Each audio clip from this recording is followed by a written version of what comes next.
Quem é João Pedro Correia, conhecido como J. Pedro? O J. Pedro, na verdade, nasceu aqui em Curitiba. O João Pedro Correia nasceu em Gaspar, em Santa Catarina.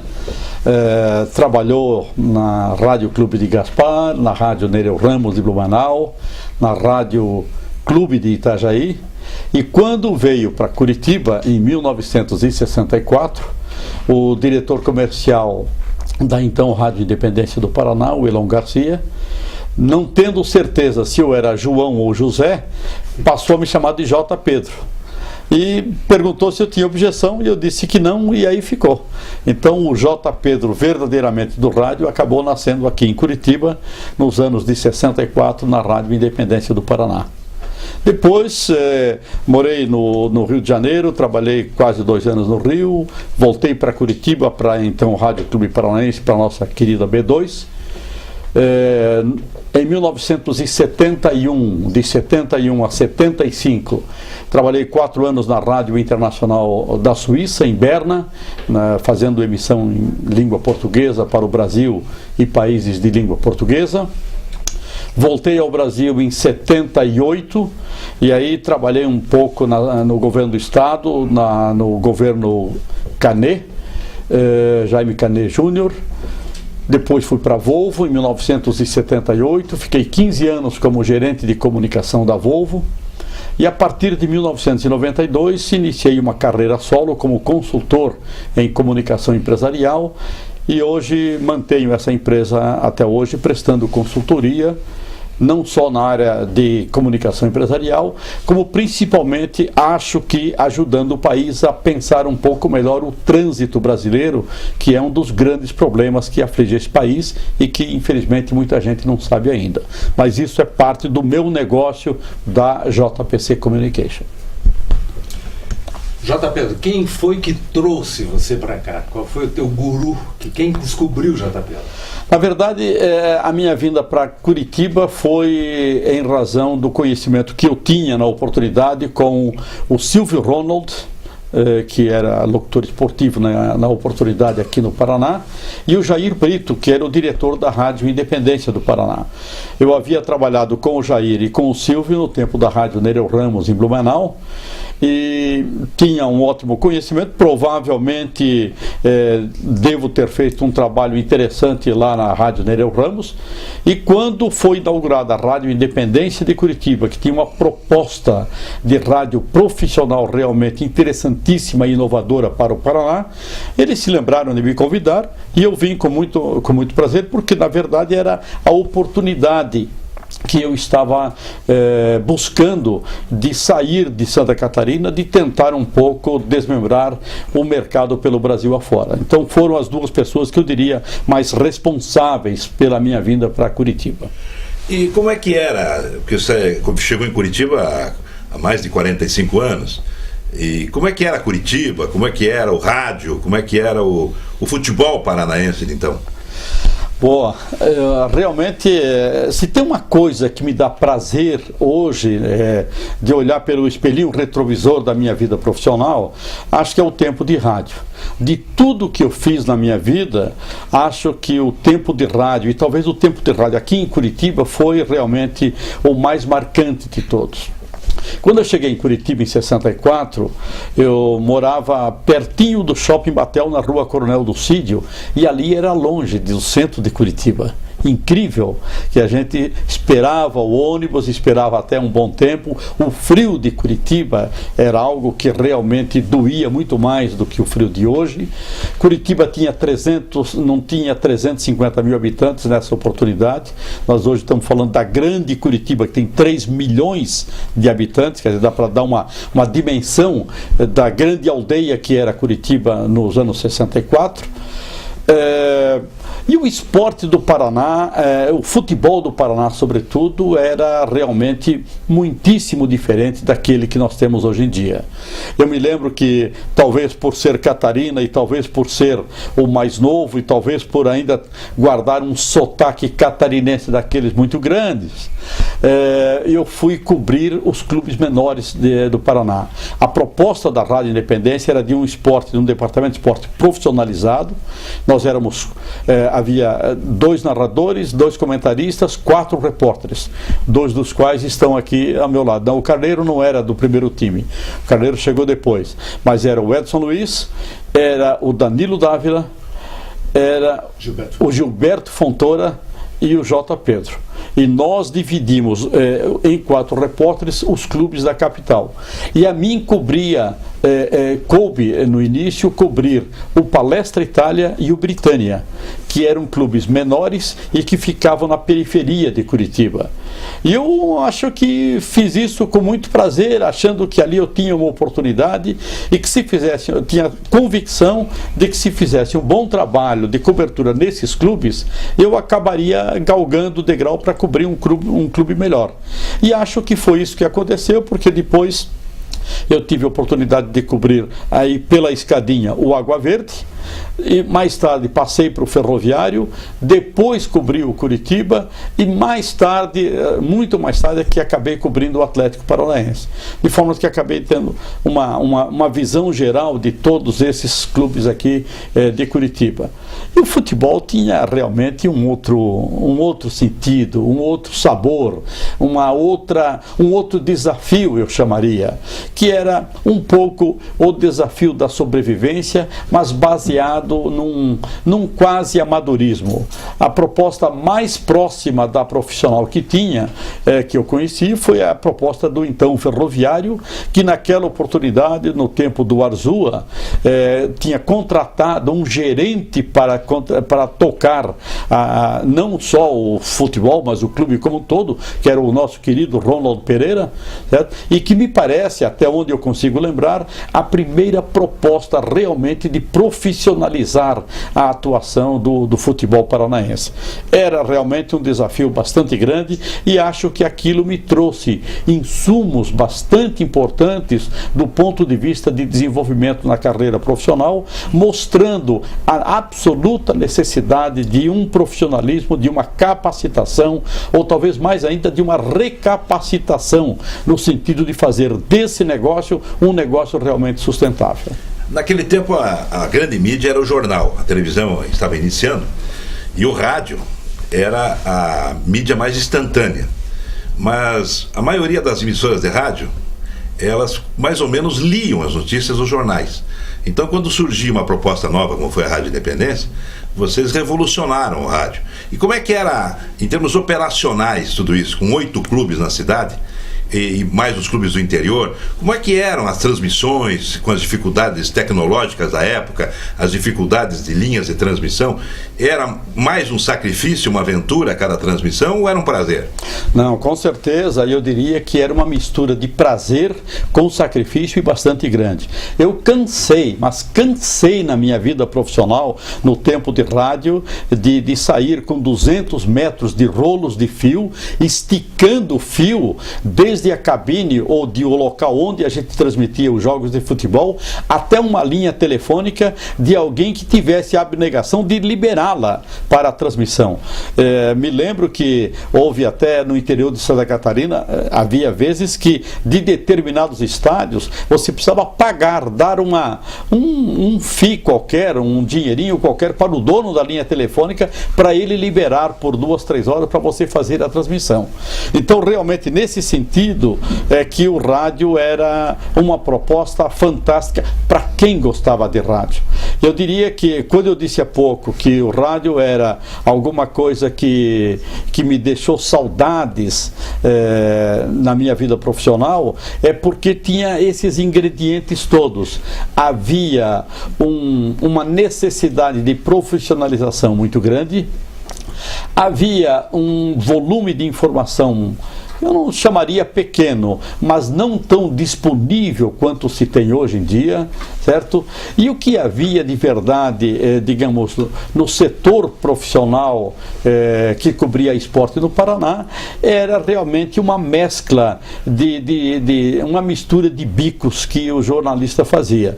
O cara que trabalhava em 2, 3 empregos, sendo que 2 desses não tinham nada a ver com meios de comunicação. E muitos estudantes universitários também, né? Mas eu diria até profissionais mesmo, mas que trabalhavam em outras áreas. certo? Que trabalhavam em coisas completamente distintas e que só teriam contato com a realidade do futebol 5 minutos antes de chegar ao programa. E por isso a gente via aqueles erros nos anos 60, isso foi na metade dos anos 60, isso era muito comum.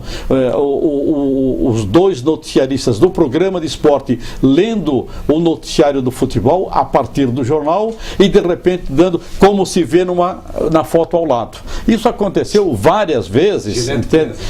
E isso mostra claramente o grau de falta de profissionalismo que graçava no esporte paranaense. Acho que a proposta da independência veio acordar o Paraná e talvez o próprio Brasil, de que um outro mundo era possível. Você vê que o discurso como ele se renova. E acho que esse foi o grande mérito da Rádio Independência, de ter levantado realmente essa bandeira, de ter, mais do que levantado, ter conseguido sucesso e com isso despertado o interesse e conseguiu levar os outros a seguir o mesmo caminho. Jota, o rádio, ele sofreu uma transformação muito grande. E especialmente com o advento do satélite, a evolução das comunicações no Brasil, o começo da Embratel, que foi quem integrou o Brasil de ponta a ponta. Eu sempre digo, cito um exemplo, você para falar com Porto Alegre há muitos anos atrás, você pedia a ligação pela manhã para falar no fim da tarde precariamente. Com São Paulo e Rio, a mesma coisa, né? Hoje é diferente. Agora, ao mesmo tempo em que as comunicações foram tecnologicamente melhoradas, elas favoreceram o rádio, elas também favoreceram a televisão. Claro. E a televisão também passou a ser um veículo instantâneo. Modernamente é um veículo instantâneo. Não tem a mesma mobilidade do rádio. Como é que você estabelece, qual é o teu conceito, o teu juízo de valor do rádio em relação à televisão com essa evolução da tecnologia? Eu acho que a grande sacada do rádio, e me parece que até hoje, por incrível que pareça, continua prevalecendo, é que o rádio leva a fantasia à cabeça do ouvinte. Acho que esse é o grande negócio. Hoje, entendendo um pouco mais as grandes transmissões esportivas, e não só as transmissões esportivas, eu me lembro da inauguração de Brasília, certo? Com Oduvaldo Cosi narrando a inauguração de Brasília. Ele pegou um carro de reportagem, como era muito bom de fala, tinha um improviso fantástico, uma capacidade, ele era um poeta praticamente do rádio, certo? Ele descrevia os prédios de Brasília que ele estava visitando, que ele estava passando na frente. E essa a fantasia que eu quero dizer que esse é o valor do rádio, e este valor provavelmente nunca será superado, porque a televisão, se tem a grande qualidade de mostrar uma imagem absolutamente nua e crua, fantástica, ela também elimina a possibilidade de você criar fantasias. E o rádio cria, a grande vantagem é que o rádio cria fantasia, ele desenvolve no ouvinte, certo, a imaginação daquilo que o sujeito está vendo e descrevendo e que você, na sua cultura de ouvinte, está percebendo. Então, essa troca, essa passagem de mensagem, realmente, como efeito de comunicação, realmente é maravilhosa. E eu acho que isso não só me ensinou muito, como ajudou a mim a perceber maneiras de como poderia desenvolver melhor o meu tipo de trabalho com base nesse tipo de percepção. Jota, teve algum fato bizarro, um fato assim, interessante, engraçado, que se possa destacar? Deve ter tido muitos, né? Mas que te chama mais atenção, te marcou mais nessa época toda? Eu acho que o rádio, uma coisa fantástica no rádio é a reação imediata que ele provoca. E aí, tanto faz a favor quanto contra. Eu me lembro que 1967 ou 68, Robertão, não havia campeonato brasileiro, havia os campeonatos regionais, E aí começou-se, havia o torneio Roberto Gomes Pedrosa, que era um campeonato entre equipes de São Paulo e Rio, mas havia a ideia de nacionalizar um campeonato realmente. E a CBF então estava iniciando essa experiência do Campeonato Brasileiro, que não tinha esse nome, obviamente, e que precisava então escolher os melhores de cada estado. E eu me lembro que em 67 houve uma discussão muito violenta. Havia o Campeonato Paranaense, que era decidido entre Curitiba, Atlético e Ferroviário. E eu me lembro que o presidente do Atlético foi ao Rio de Janeiro falar com o João Avelange e voltou dizendo que o presidente Avelange confirmou que o Atlético era o convidado da CBF, então naquela oportunidade de CBD, para o Campeonato Brasileiro. E eu passei a entrevista do presidente do Atlético na rádio, mas disse: não está correto, essa não fecha. Eu acho que nós precisamos ouvir a CBD e ter a palavra definitiva da CBD dizendo é o Atlético ou é quem quer que seja. Quem era o presidente do Atlético? Era o Hernani Santiago de Oliveira, que tinha substituído então foi o jogo. 68. Por isso que eu achava que era 68. Foi 67. Mas em 67 o Ferroviário foi escolhido porque era bicampeão. E em 68 houve um torneio denominado Jofre Cabral e Silva. Isso. O Atlético venceu e ele daí entrou. Então são duas coisas distintas. Não, né? ele tá falando, a história que ele está falando foi em 68. O presidente do Atlético em 67 era o Mota Ribeiro. E o Jofre tinha acabado. Ele foi o sucessor do Jofre depois que o Jofre morreu. O Jofre tinha morrido no jogo do Atlético em Londrina. E eu sei que eu passei a entrevista, combinei com o Willy Gonzer e com o pessoal da equipe, disse: olha, eu acho que nós tínhamos que ir ao Rio e ouvir o Avelange. E naquela mesma noite, o programa era 7 horas da noite ou 6:30 da tarde, alguma coisa assim. Eu sei que juntei um dinheirinho, comprei uma passagem de ônibus, pegar um leito Curitiba-Rio e fui para o Rio para entrevistar o Avelange. No outro dia, 8 horas da manhã, eu estava na CBD, às 10 horas mais ou menos ele chegou e eu pedi para ele uma entrevista. Ele disse: mas eu já disse isso ontem para o presidente do Atlético que esteve aqui. Eu disse: pois é, mas a história que nós temos lá é essa, e eu gostaria que o senhor confirmasse isso. E ele me perguntou: qual foi a história? Eu disse que o Atlético é o convidado da CBD para o campeonato. Eu não disse isso. Ele disse: pois é, então eu gostaria que o senhor dissesse para mim, ao microfone e para o Paraná inteiro, o que o senhor disse então. E aí ele disse: o que eu deixei claro foi que a CBD iria convidar o ganhador de um torneio entre os 3 clubes de Curitiba, e este seria escolhido para o Campeonato Brasileiro.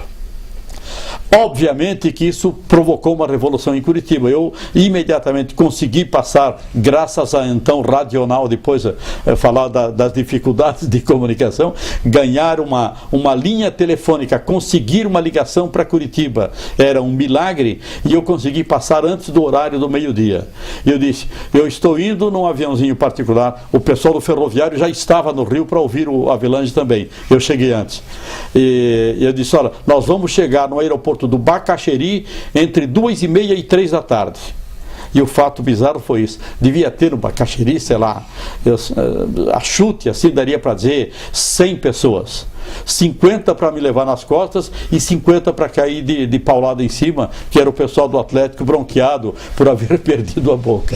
E o Atlético acabou ganhando o torneio. Foi. E daí jogou o Nacional com 2 jogadores do Ferroviário e 2 jogadores do Curitiba. Acabou sendo uma mescla meio. Mas esse é o fato fantástico do rádio. Ele provoca reação imediata. E eu acho que isso, bom, obviamente que a televisão também hoje pode fazer, certo? Mas talvez por causa do aparato da televisão tenha um outro sabor, certo? Tanto é que os programas de rádio estão aí provocando os ouvintes e tendo reações assim extraordinárias do ponto de vista da resposta do ouvinte. E você, um radialista, lógico, brasileiro, e foi para a Suíça. E como foi a sua experiência lá? Um outro idioma, um outro conceito, inclusive, imagino, de rádio. O que tinha de diferente lá na Rádio Suíça? Simplesmente tudo, Carneiro. Na verdade, a ideia da Rádio Suíça era o seguinte: eu tinha estado 3 anos aqui em Curitiba, 64, 65, 66. Em 67 fui para o Rio de Janeiro, fiz uma série de trabalhos na área de comunicação, inclusive era o correspondente da nossa TV Programas, do Luiz Renato Ribas, que criou um meio fantástico de atender ao telespectador do Paraná com coisas absolutamente inovadoras para a época. E você já entrevistava os namorados da Suzana Vieira. Os primeiros. E o fato é que quando estava no Rio de Janeiro, eu vi uma oportunidade de um contato com um diretor da Rádio Suíça Internacional que procurava profissionais para trabalhar na Suíça.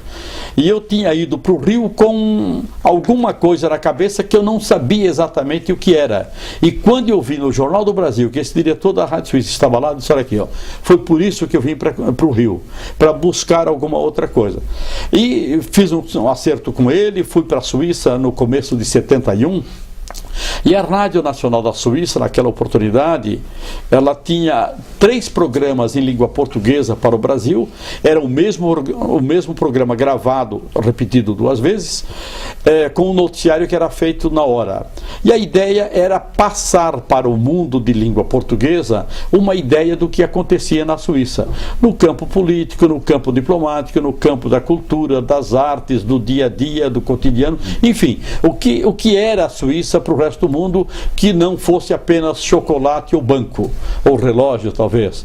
E era uma experiência do ponto de vista, digamos, do rádio, totalmente diferente, porque não tinha nada a ver com o rádio que a gente desenvolvia no Brasil. Era um programa que tinha um noticiário de 5 minutos, que tinha um comentário político que era retirado de um dos órgãos de imprensa da Suíça. Poderia ser um jornal, poderia ser a rádio, poderia ser, até ser mesmo um texto de televisão, desde que representasse uma opinião sobre um assunto que pudesse ser do interesse dos brasileiros.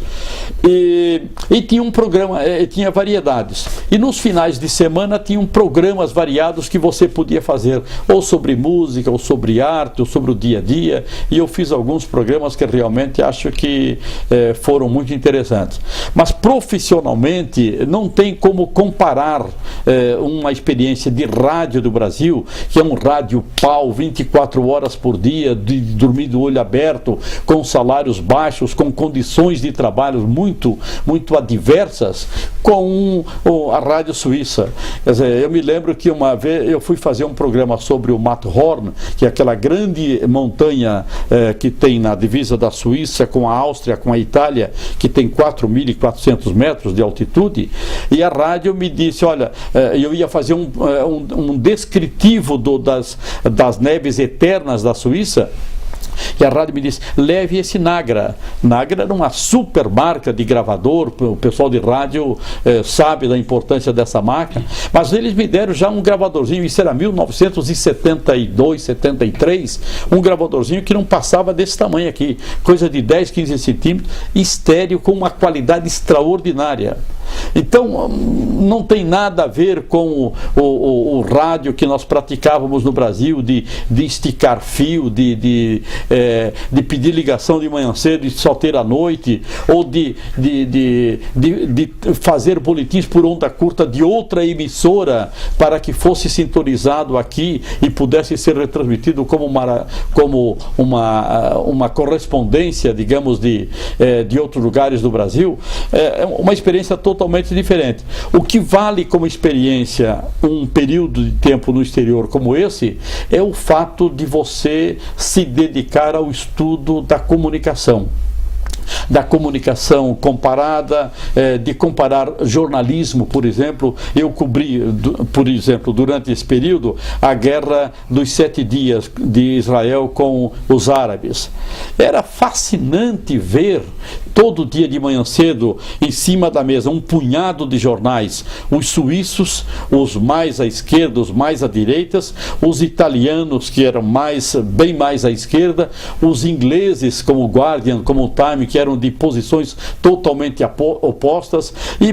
Então, isso, para quem gosta de comunicação, para quem tem interesse em comparar comunicação, realmente é fascinante, porque você tem você mora dentro de uma banca de revistas, de uma banca de jornais. E se você quiser tirar uma opinião média sobre o que acontece no mundo, provavelmente seja um dos melhores lugares do mundo para se viver. Então acho que a grande sacada para mim da experiência suíça foi justamente essa, de ter tido oportunidade de aprender o que se chama, o que nós chamamos de comunicação, mas aprender uma coisa que, depois lendo um livro do Márcio Moreira Alves, que foi deputado federal, que foi cassado, que determinou o AI-5 do governo militar do Brasil em 1964, ele se escondeu na França e lá escreveu um livro chamado A Paz Morreu. E uma das frases lapidares daquele livro, que eu tenho até hoje comigo, dizia o seguinte: liberdade de imprensa é o direito que tem o jornalista de defender as ideias do seu patrão. Ponto. Quer dizer, na verdade, mas isso não, ele dizia em relação à imprensa brasileira, mas de verdade vale para a imprensa do mundo todo. Então você tinha de volta aquela banca de revistas na sua frente e você via cada partido político defendendo a sua versão dos grandes acontecimentos. E para quem se preocupa com comunicação e depois vai se preocupar em passar uma imagem tão honesta, tão real quanto possível ao seu público, acho que isso é fundamental. Agora, em relação ao futebol, no caso, as transmissões esportivas, evidente que você mesmo na Suíça podia sintonizar emissoras de outros países, da França, certo, da Itália, etc. O que você pode perceber, principalmente de diferente nos programas esportivos, nas transmissões, naquela paixão que nós brasileiros temos no rádio esportivo em relação a alguns países europeus? Eu acho que a grande diferença está realmente na paixão, certo? No excesso que nós temos e na falta que lhes faz na Europa. De uma forma geral, primeiro, os locutores são muito mais comedidos, os próprios comentaristas são bem mais comedidos. Há alguns que, obviamente, se entusiasmam mais, e agora com a televisão comercial, obviamente que a coisa mudou de figura também. Há que se ver dois momentos para isso também. Mas eu acho que o grande diferencial está, como é que eu vou dizer, sem querer ofender a mídia brasileira, na capacitação, no grau de profissionalismo daqueles que estão nos microfones brasileiros. Acho que nos falta muito em termos de formação profissional, acho que falta muito em termos do real papel do comunicador enquanto formador de opinião, enquanto descritor, talvez, daquilo que está acontecendo, e de que hoje já torna-se bem mais difícil porque a televisão está mostrando, certo? E o rádio dá uma possibilidade de você imaginar. Mas acho que essa paixão às vezes um pouco exagerada do profissional brasileiro, levou a situações realmente muito complicadas. Eu acho que hoje o rádio, e sobretudo o rádio esportivo brasileiro, ainda peca muito por isso, pelo excesso de paixão, pelo fato de não transmitir uma realidade que é evidente, que está escancarada para quem quer que seja, que tenha vontade de observar, e que muitas vezes, pior do que isso, é de distorcer os fatos quando as evidências são tão fortes que isso praticamente seria impossível. Me parece que nesse sentido, no sentido da responsabilidade da comunicação, realmente está aí o grande diferencial que se vê hoje entre o que era naquela oportunidade e hoje, mas mesmo hoje em dia, mesmo com a televisão comercializada, mesmo com os profissionais hoje dos meios de comunicação europeus tendo que buscar mais clientes, mais telespectadores, mais ouvintes, mais leitores, mas ainda assim com um procedimento, com um comedimento profissional muito maior. Jota, eu como você, o Edson, o Carneiro, vivemos os dois tempos do rádio do Paraná. Com certeza. Eu agora, por coincidência, completei 50 anos de atividade profissional, que eu iniciei há tantos anos, são 50, eu tinha 16 anos, em 59. Né? E comparando essas duas épocas, do rádio moderno com o rádio antigo, eu me sentia melhor no rádio antigo. Eu gostava mais, eu achava o rádio mais vibrante. Nós fazíamos mais esforço, era um sacrifício maior. Eu cansei de pegar ônibus leito em Curitiba, ia a Londrina, fazia o jogo no domingo, voltava no leito, chegava em casa, tomava um banho e ia para a universidade. Com certeza. Estudar. Né? Hoje... E os outros iam trabalhar. Exatamente. Hoje as coisas são diferentes. Você tem mais facilidade para as transmissões. Você Muito tem hoje mais. linhas de transmissão à vontade, são abundantes, não é verdade? Você viveu uma fase deste rádio, que para mim era a fase romântica do rádio, certo. mas um romantismo com um raro entusiasmo. Eu prefiro o rádio de antigamente. Você hoje, como observador do rádio atual e como vivente do rádio antigo, qual é a análise que você faz? Eu sei, obviamente que romanticamente gosto muito mais da fase anterior, tanto que eu disse, a primeira coisa foi que a única coisa que me dá saudade profissional realmente do que eu andei fazendo até hoje é daquela época do rádio. Mas eu, felizmente ou infelizmente, já não sei, já não tenho tanta certeza também, de uma forma bem pragmática, eu entendo que hoje não há lugar mais para o rádio romântico antigo. Não só o rádio, o jornalismo romântico de antigamente, certo? O antigo poderia ser até mais factual, mais respeitoso com as verdades, tudo mais. Mas o fato é que o desenvolvimento da própria globalização acabou trazendo outras formas de comportamento para o profissional. Hoje, de verdade, há uma briga muito violenta, muito exasperada pelos índices de audiência, e isso obriga, não diria que não estou defendendo quem faz ou quem não faz, mas obriga de certa forma os profissionais a se arriscarem mais em algumas formas de trabalho, em busca do leitor, em busca do telespectador, em busca do ouvinte. O que eu diria que do ponto de vista profissional condenável, mas de outro ponto de vista eu entendo que isso representa um pouco o mundo que nós temos hoje. Eu me lembro dos tempos de antigamente, que quando a gente fazia a transmissão de jogo de futebol do Maracanã, você tinha uma linha radional, que havia duas linhas Curitiba-Rio, a gente conseguia uma linha e você só transmitia, você não tinha ideia de como é que estava chegando a transmissão em Curitiba. Aí com 10, 15 minutos de transmissão ou meia hora, aparecia o velho Claudionor, que era o homem que ligava, que fazia as ligações lá das emissoras de rádio no Maracanã, e dizia assim: seu Aeto, a transmissão está boa, assinado fulano de tal, que era o técnico de som da Rádio Clube Paranaense, dizendo para o seu Claudionor que a transmissão estava boa. Era tudo o que você sabia e também tudo que bastava naquela oportunidade. Então, obviamente que hoje você tem linha de retorno, você tem televisão, você tem a mesma imagem, onde quer que você esteja, que está sendo transmitida, tudo mais.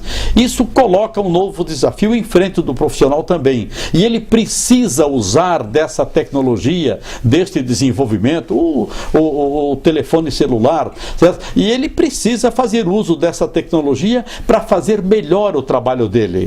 O problema é que dentro desse melhor que o trabalho dele, existem os excessos, existem os abusos, existe a falta com a verdade, existem aí uma série de coisas que infelizmente, dentro do espírito do Márcio Moreira Alves, que liberdade de imprensa nada mais é do que isso, realmente coloca em xeque o tipo de imprensa, o tipo de comunicação profissional que nós temos hoje em dia.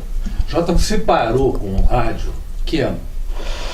Eu parei com o rádio em 1978, eu tinha voltado da Suíça em 75, tinha trabalhado na B2 ainda por um pouco tempo como chefe do jornalismo e mexendo também com o futebol, e aí tive um pouco tempo na emissora paranaense, no tempo do Hidalgo e do Lombardi, fazendo comentário esportivo. Mas logo depois entrou a Volvo e eu aí passei para a Volvo em julho de 78. E aí eu encerrei, definitivamente pendurei a chuteira. Isso que eu ia perguntar para você. São 30 anos mais ou menos que se parou.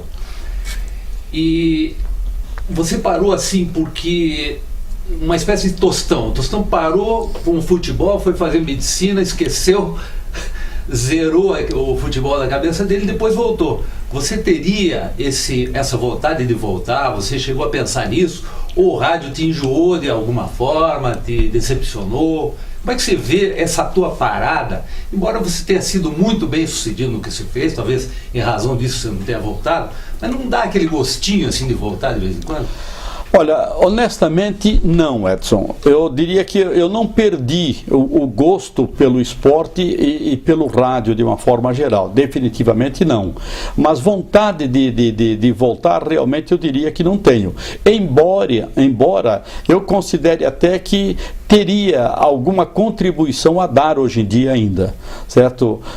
Eu acho que, vamos pegar uma transmissão de futebol de rádio, por exemplo, de fazer um trabalho como do ombudsman, que é aquele que fica analisando o trabalho do meio de comunicação do ponto de vista do ouvinte.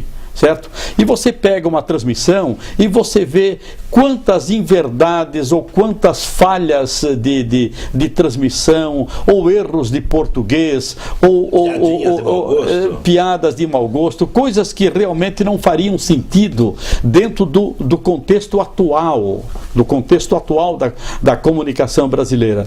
Eu acho que seria uma contribuição importante no sentido de melhorar a qualidade do profissional e a qualidade do ouvinte também, porque tenho a sensação de que, de uma forma geral, o modelo de rádio que nós temos hoje não tem levado tanto em consideração, há exceções, mas de uma forma geral, eu acho que não tem levado tanto em consideração o desenvolvimento, a capacidade de análise, de julgamento, de avaliação do rádio ouvinte.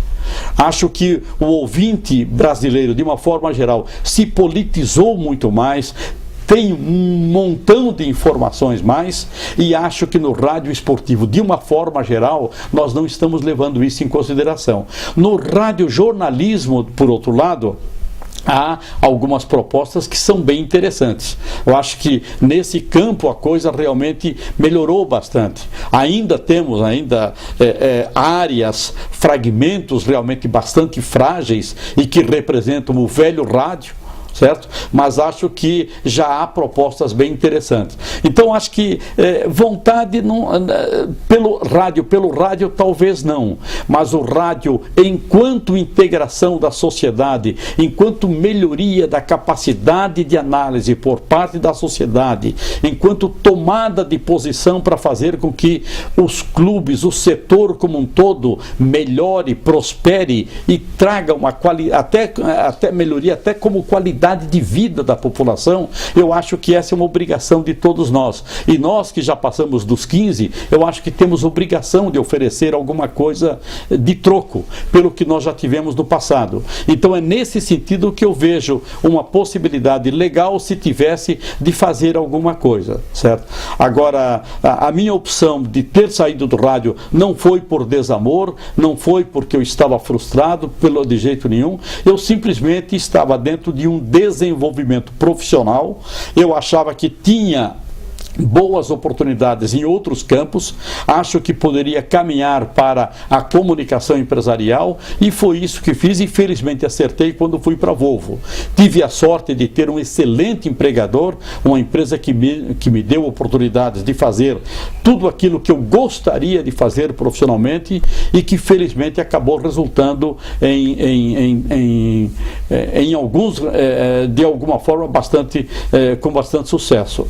Tanto é que realmente Curitiba, no tempo no tempo que eu estava na Volvo, deu ao Brasil o primeiro prêmio mundial de relações públicas, que foi um prêmio com o programa Volvo de Segurança no Trânsito, que nós havíamos começado em 87, e no ano de 90 foi premiado pela Associação Internacional de Relações Públicas, sediada em Londres.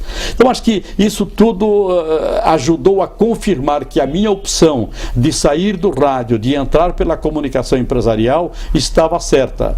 O rádio te ajudou muito Demais.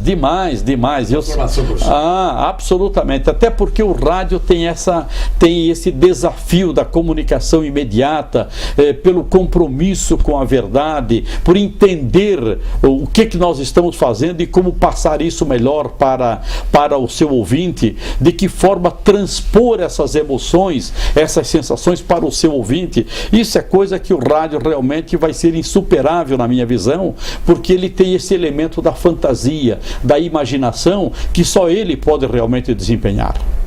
O Jota, a meu ver, a radiofonia, de uma forma geral, ela perdeu muito com a terceirização dos espaços. Nós éramos profissionais, éramos mais profissionais, nós éramos registrados, nós tínhamos a garantia trabalhista. Hoje o que acontece é que muita gente chega no dono da rádio: olha, eu quero comprar um horário, quanto você me cobra? Aí ele cobra um preço que ele estabelece e o comprador do horário ganha dinheiro, claro, mas normalmente as pessoas que trabalham com ele são muito mal remuneradas. Claro. Então, esta ausência de profissionalização hoje, e isto é crescente no Brasil inteiro, além do que as emissoras de rádio são controladas quase todas por políticos e por religiosos, certo, isso tudo fez com que o rádio, a meu ver, caísse de qualidade. Será que se nós mantivéssemos aquela rotina de salários bons, de comissionamento sobre vendas, aquela questão eminentemente profissional, nós não teríamos um rádio mais vivo, mais forte, mais presente, mais respeitado, inclusive? Não há a menor dúvida isso. O problema é que não há corrupto sem corruptor. Certo? Quer dizer, então se tem o lado do sujeito que vai lá comprar o horário da rádio e o dono da rádio vende, certo? É preciso deixar bem clara qual é a relação que existe entre os dois, certo?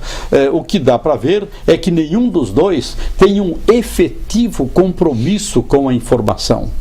Esse me parece que é o problema maior. Certo?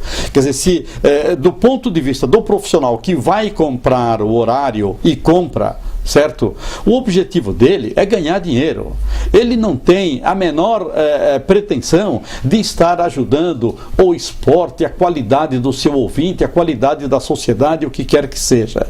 Agora, pior do que isso é o dono da rádio, que ao receber uma rádio, como é que chama? Uma comissão do governo, uma doação, não é uma cessão, uma concessão governamental, certo?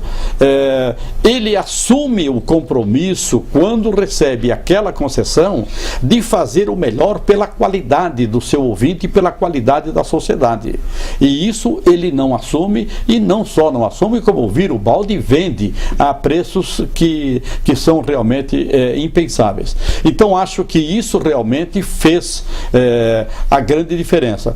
Isso, o que significa isso também? Se nós estamos culpando o comprador, o vendedor, é preciso também estabelecer a real responsabilidade do poder concedente, certo? Que concede, mas não fiscaliza, que não cobra depois. O mais grave é que a moeda de troca. O governo dá em troca de apoio para políticos e religiosos. Então, por mais um ano de mandato de um presidente, por mais isso, mais aquilo. Então, o governo não tem políticas públicas de comunicação. Com certeza. Não tem políticas públicas para nada no país. Na verdade, é uma bola de neve que não tem fim, certo? E o pior é que aí tem um elemento complicado nisso tudo, que é a incapacidade da sociedade de se defender. Quer dizer, de ter um produto que não é o que ela precisa, que não é o que ela quer, e ela não sabe, não consegue exercer meios de pressão para que esse status quo seja mudado. Isso me parece realmente terrível na sociedade. E não é em relação só ao esporte, não. Eu falo, isso é geral, em todas as áreas. Isso em relação ao Brasil. Lá na Europa é isso? Definitivamente não. Não existe. Não. O que me fascina, na verdade, não digo em todos os europeus, mas principalmente na Suíça, certo? É a capacidade de antevisão das coisas. As coisas como são planejadas, as coisas como elas são edificadas. Eu vou contar só um exemplozinho curto para dar uma ideia do que significa isso. É um lado, inclusive, um lado fora do lado puramente profissional. Quando eu fui trabalhar na rádio da Suíça, era um prédio de 9 andares que ficava nos arredores de Berna, que é a capital da Suíça. E ao lado, atrás do prédio, havia um terreno baldio bastante grande, uma faixa bastante grande e vazia. E eu me lembro de ter perguntado para o diretor da rádio, por que tem esse mato aqui, por que tem esse terreno baldio aqui? Aí ele disse, porque num plano de longo prazo, no plano piloto da cidade, está prevista a construção de uma autoestrada aqui atrás. Quando a Suíça crescer, isso aqui vai virar uma autoestrada. E eu me lembro de ter perguntado para ele, mas se vier uma autoestrada aqui, não vai atrapalhar a natureza do negócio rádio, com muito barulho, com carros, com tudo mais? Ele disse, bom, isso é o que nós veremos lá na frente. Eu voltei depois de vários anos à Suíça, já tinha saído, fui passear na Suíça e voltei à rádio e a autoestrada estava lá. E eu perguntei para um diretor que não era mais o mesmo, e o que aconteceu com a autoestrada e com a rádio que está no mesmo lugar e a autoestrada está aqui? Ele disse, não, quando nós construímos o prédio, o seguro da empresa que construiu o prédio rezava que se alguma coisa atrapalhasse a natureza do nosso trabalho, ele teria de remendar isso. Então, toda a rádio estava envidraçada com esses vidros de 8 milímetros, que não passa barulho, que não passa temperatura, tudo mais, para proteger a natureza do serviço da rádio. Então, é essa antevisão da coisa que eu acho que fascina, enquanto formas de ver a vida, como formas de antever problemas e principalmente de evitá-los lá na frente. E é isso que nos falta no Brasil. Planejamento. A marca do Brasil é o imediatismo, certo? Eu vou resolver agora e amanhã eu vou ver como é que eu resolvo. Infelizmente, isso marca a sociedade, marca o rádio, marca os meios de comunicação e, infelizmente, isso atrapalha muito aquilo que eu creio seja o desejável desenvolvimento da sociedade brasileira. Ô Jota, mais uma pergunta que eu gostaria que você respondesse sobre realmente essa diferença que existe entre o rádio de hoje e o rádio de ontem. Quando eu me refiro ao rádio de ontem, é aquele rádio nosso, né? O seu rádio, certo. O Carneiro, do Edson, o meu, apesar do Carneiro e eu continuarmos trabalhando nesta atividade, mas a gente percebe um outro dado, Jota. O avanço da tecnologia, da internet, do celular, da mídia impressa, da internet em especial, isso tudo nos dá hoje uma gama de facilidades muito grande. Mas a questão do Brasil me parece de natureza cultural. Nós temos uma péssima remuneração, certo. Os patrões estimulam a picaretagem, entre aspas, certo? E isso retira dos profissionais a responsabilidade de um trabalho mais profundo. Claro. Não é verdade? Não te parece que esta é uma questão eminentemente cultural e que precisa ser superada com um processo de reeducação do povo brasileiro? Ayrton, eu escrevi agora recentemente para a Volvo, no ano passado, e deve ser lançado esse ano, um livro que se chama 20 anos de lições de trânsito no Brasil. É um livro para falar sobre o que o Brasil progrediu nos últimos anos na área de segurança no trânsito. E o quadro que você descreve é exatamente o mesmo quadro que pode ser aplicado a praticamente quase todas as áreas do desenvolvimento da sociedade brasileira. Infelizmente, de um lado, você tem um governo que não cumpre aquilo que promete, que não faz aquilo que deixou claro, não só nas campanhas, mas principalmente nos seus planos de ação, certo? De outro lado, você tem um setor privado ou um setor empresarial que acaba não fazendo muitas coisas daquilo que gostaria de ter feito, apenas em proveito só do imediatismo financeiro, monetário, lucro imediato, certo?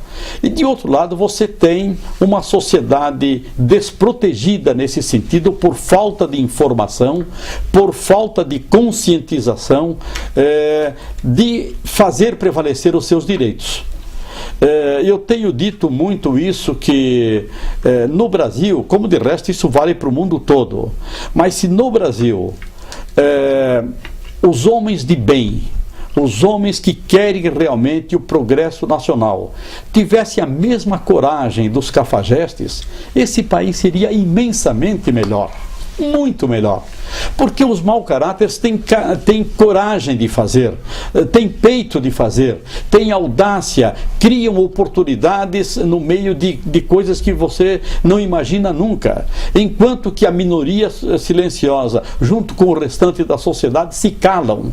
E é esse talvez o maior pecado. E isto representa, sintetiza muito bem a falta de educação do nosso povo.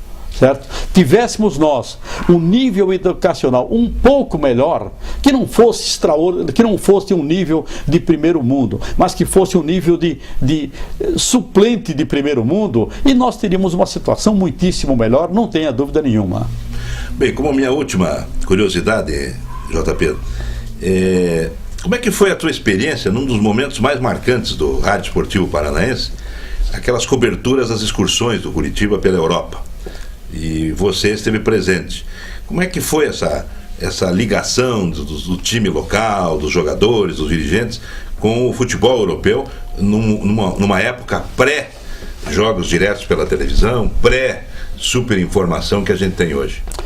Olha, Carneiro, foi realmente uma experiência muito interessante. Eu tive a oportunidade de acompanhar o Curitiba em 1970 numa excursão de fim de ano pela Europa. E foi realmente uma experiência profissional que eu gostaria de ter tido, e forcei de certa forma a barra, de uma forma até amadora para conseguir, porque fui conseguir patrocínio para pagar passagem, para coisas assim, e realmente porque era uma coisa que eu achava que me fazia falta. Eu queria ter a oportunidade de cobrir alguma coisa para sentir profissionalmente esse tipo de dificuldade. E realmente é extraordinária, porque mostra a fragilidade do profissional brasileiro da época, certo? Por falta de meios de comunicação, por falta de dinheiro. Eu me lembro com o Rosilto Portela, nosso querido Portela, na Iugoslávia, tentando mandar um telex para o Brasil, e o Rosilto com o endereço de telex, com o número de telex errado, certo? E achando que tinha que dar certo. E xingando dos gringos ainda. E nós, então isso mostra a fragilidade nossa profissional, por não entender como é que funciona esse contexto direito. Uma outra, vou aproveitar para estender um pouco mais a pergunta eu cobri, porque também tinha interesse nesse aspecto. Eu morava na Suíça e queria cobrir os Jogos Olímpicos, queria cobrir um Campeonato Mundial de Futebol, e fiz isso. Eu cobri os Jogos Olímpicos de 72 em Munique, e cobri o Campeonato Mundial de 74. E dava para sentir, nós estamos falando de 30 e tantos anos para trás, mas dava para ver a fragilidade da imprensa brasileira, não falo de todos, mas falo de muitos, certo? Do ponto de vista da comunicação, da necessidade de entender outras línguas, da coragem até para fazer certas entrevistas, porque você enfrentava um dos monstros sagrados e não sabia bem o que perguntar para ele, a necessidade necessidade de comunicação com a sociedade, a necessidade de entender o que a mídia local estava falando sobre aquele evento para poder abrasileirar a conversa, tropicalizar o tema, e tudo isso mostrava essa grande fragilidade. Comparado com os dias de hoje, nós vemos que realmente hoje nós estamos num outro patamar, principalmente do ponto de vista linguístico, do ponto de vista comunicacional, do ponto de vista de entender o que a sociedade local está falando em relação a esses eventos. Mas essa experiência do Coritiba, por exemplo, de nós chegarmos num país, e não diria que a maioria, mas uma boa parte dos jogadores não tinha ideia se estava na Itália, ou se estava na Iugoslávia, ou se estava na Romênia, onde é que quer que seja que estivesse, certo? E o comportamento era absolutamente igual. Ninguém tinha um mínimo de interesse em saber o que essa cidade teria de interesse, de interessante, de saber se, por exemplo, nós passamos no interior da Iugoslávia, me lembro até hoje do nome da cidade, que pode ser até que esteja pronunciando errado, era Kragujevac. Me lembro... Esse é o nome mesmo. Eu me lembro que uma cidade que tinha passado por histórias da guerra extraordinárias, certo? E que ninguém da delegação tinha o menor interesse em saber o que aconteceu com aquilo, o que deu, que tipo de cidade era aquela depois daquele período. Então isso tudo me traduz muita tristeza, mas ao mesmo tempo mostrava o papel que a comunicação poderia ter no sentido de jogar esses temas. E você, Ayrton, tinha muito essa preocupação na abertura das transmissões que a gente vivenciou, certo? De contar um pouco da história do país, um pouco da história da cidade, um pouco da história do clube e tal, que era o interesse que nós não víamos assim na maioria dessas pessoas. Eu vou complementar a sua informação, Jota, sobre Kragujevac, que é uma cidade do interior da Iugoslávia. E foi um dos momentos comoventes da minha vida profissional e com certeza da sua também. Nós fomos visitar campos maravilhosos desta cidade e alguns monumentos. E aí ouvimos a explicação, o porquê dos campos e dos monumentos. É que na Guerra Mundial, na Segunda Guerra Mundial, as tropas nazistas passaram por aquela região, havia uma escola. Todas as crianças foram retiradas das salas de aula, os professores também, todos encostados à frente da escola, e as tropas nazistas metralharam sumariamente crianças e professores. E aquele que estava nos levando lá, o nosso anfitrião, ele chorou e disse: na guerra pode matar gente adulta, mas crianças inocentes é inadmissível, e todos nós choramos de emoção. Então esse episódio de Kragujevac é muito marcante. Realmente são essas coisas que eu acho que nós deveríamos tentar passar para a sociedade brasileira, uma sociedade que não conheceu guerras e que não sentiu esse tipo de sentimento. Minha última pergunta é a seguinte: você acha que hoje o nível intelectual, cultural do rádio esportivo, paranaense principalmente, brasileiro de modo geral, mas não está além do nível dos dirigentes? Eu sinto essa diferença porque esse diálogo nunca fecha. E me parece que, principalmente aqui em Curitiba e no Paraná, há um desnível, uma superioridade, digamos assim, dos jornalistas esportivos em relação aos dirigentes. Como é que você vê isso, por favor? Olha, Edson, de verdade, eu não tenho acompanhado tanto assim o desenvolvimento mais detalhado do esporte paranaense. Mas eu acho que, de uma forma geral, em termos do Brasil, é um pouco questão de causa e consequência. Um é consequência do outro. Existem alguns estados brasileiros onde realmente a mídia esportiva, a imprensa esportiva, esportiva cobra muito dos dirigentes e por isso se coloca num patamar mais acima. O que é bom, porque do ponto de vista da conscientização, do ponto de vista de levar uma certa verdade à sociedade, isso impõe uma mudança de comportamento por parte de dirigentes também. Isso não só é saudável, como eu diria, é necessário para o bem do esporte, para o bem da própria imprensa esportiva e para o melhor da sociedade. É a isso que nós podemos chamar uma questão de sustentabilidade. Se o poder que pode cobrar não exercer o seu poder, certo? Os cobrados nunca vão modificar e a sociedade não poderá se desenvolver. Então, se nós queremos uma sociedade mais justa, nós precisamos de uma sociedade melhor informada. E se nós queremos um país mais justo, mais decente lá à frente, é preciso que isso dependa da ação de cada um de nós que fazemos parte da sociedade brasileira. Jota, para concluir, qual é o conceito seu sobre o rádio do Paraná em todos os tempos? Eu acho que maravilhoso, porque ele me deu uma oportunidade extraordinária de desenvolver profissionalmente. Acho que o rádio do Paraná está entre os melhores do Brasil, certo? Mas acho que ele tem falhas estruturais muito grandes, como de resto se pode ver no restante do Brasil também. Mas espero que esta nova geração de quem está comandando os meios de comunicação do Paraná tenha competência de entender qual é o momento e qual é o caminho futuro para levar o Rádio do Paraná a cumprir o seu grande papel.